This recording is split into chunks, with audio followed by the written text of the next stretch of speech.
Hi guys. I was looking at a book that I bought the other day, or actually I bought it last year, but I was looking through it this weekend, and it's a book called Your Grief, Your Way. And it is by Shelby Forsythia, I think is how you say the last name. This is the book, and it's called A Year of Practical Guidance and Comfort After Loss. And what the book does is for every day of the year, there is a quote and then a little explanation beneath that quote. And it's supposed to kind of help you understand where you're at, where you're going, as far as your grief process is concerned. And so I was thinking that every Monday I would pick a quote from this book and share it with you, share my perspective on the quote and how I think it fits for me, how I think it works for me, and how it could also work for other people. So the first quote that I chose, it's by Gail Caldwell, and it says, "What they never tell you about grief is that missing someone is the simple part." And that's the quote, and then this is the little explanation underneath. "A huge chunk of grief is longing, physically and emotionally aching for our lost loved one. But grief is so much more than that. It's about everything that led up to their death, their life and our memories with them, and everything that comes after, the life that we are forced to live without them. Missing someone is at the root of grief, but it is not the entirety of it. Grief has many, many layers, and we, as grievers, are tasked with slowly peeling them away."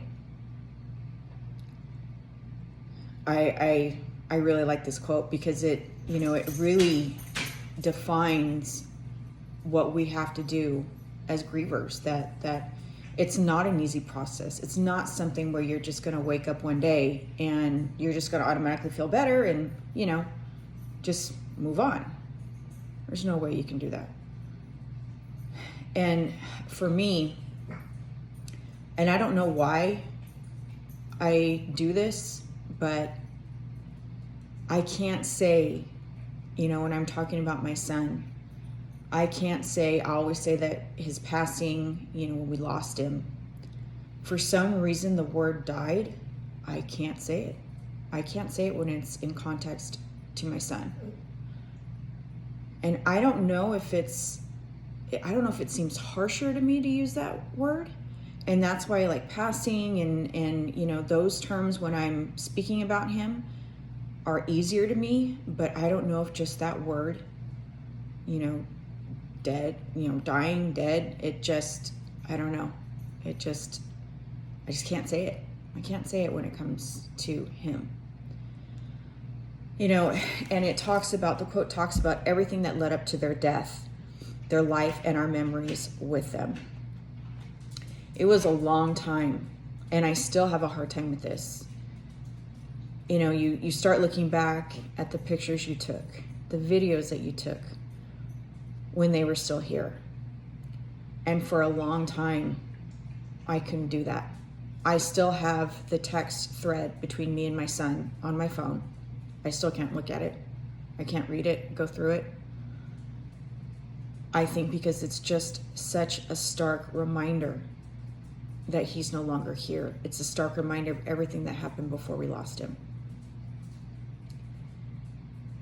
You just kind of start playing. It becomes like this video in your head, this movie in your head, and you just kind of start replaying it over and over and over again. And at one point, I was talking to my daughter, his sister, and I had asked her, I'm like, "Hey, do you have any, videos of your brother? You were really good about taking those. I wasn't always really good about taking videos. I have tons of pictures, but I don't have videos." And I wanted to hear his voice. I wanted to hear him laugh. And she had so many videos with that. And, I always thought that, granted they were twins, but they always seemed to me that they just had more of a typical brother-sister relationship and not that bond that twins can have. They had it when they were little, when they were babies. There were times where, I'd be giving them a bath and they just would be babbling to each other in something that I can't understand, but they immediately understood each other. And so in seeing these videos that she took of him, they were a lot closer than I thought, which makes me happy. But at the same time, it makes my daughter's grief just that much more present. That's one thing as a parent, once you've lost a child, if you have other children, it's not only your grief that you're carrying now, it's their grief as well. And, she's had a hard time. She's had a really hard time. And now, after seeing those videos, it kind of, it hits me that it's not just that she lost her brother. She lost her twin. They were they were together for the first 9 months, of their lives, and pretty much were together in everything since. They were even in the same classroom up until probably, until junior high. So it's just things like that, and looking at the things of how they were. And I'm glad I have the videos. I'm so glad I have them. But it still hurts like hell to see him. To see what he was before he got sick. And just drives home so much more of what we lost. And to me, this is just another part of the grief, trying to figure out how to navigate the memories, and also trying to figure out how to deal with the future they were supposed to have that they're not going to have anymore. So I hope this helps. I hope that me doing this on Mondays, and I haven't quite come up with a name, for it yet. I would say Motivational Mondays, but that doesn't really ring true. But I'm going to start this and see if it helps, see if I can reach people with it. And, I hope it does. Like I've said before, I'm not here to become popular or go viral. I'm here to help people through one of the darkest and worst times of their life. So, as always, thank you for listening, and I will see you soon.